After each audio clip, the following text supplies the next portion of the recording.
రాష్ట్ర స్థాయి పదవి ఈరోజు ఆ పార్టీ నాయకత్వాన్ని చేతిలోకి తీసుకోవడం అనేది ఒక విధంగా కడప జిల్లాకు ఒక గర్వ కారణంగా కూడా మనందరం భావించాలి.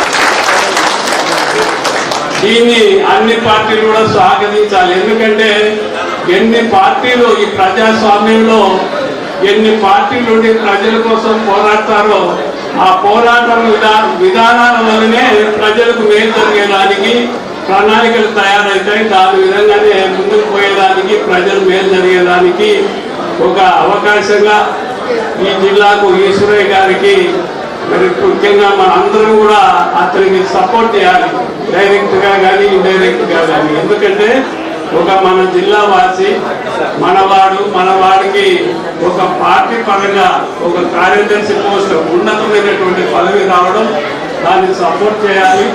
మన జిల్లా అభివృద్ధి కోసం కూడా అతన్ని పాటుపడవలసిందిగా కూడా మనం సలహాలు సంప్రదింపులు అన్ని కూడా అతనికి సహాయ సహకారాలు అందించాలి. మరి ఇప్పుడున్నటువంటి ఈ ప్రజాస్వామ్యంలో ప్రజలు ఒకే పార్టీకి ఓట్లేస్తున్నారు.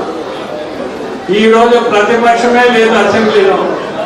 ఇంకొక పార్టీ వచ్చి అది దానికి అందరూ దానికే ఓట్ చేసి అక్కడ నాయకత్వం చేసి ప్రతిపక్షాలు లేకుండా ఉండే పరిస్థితి ఉంది.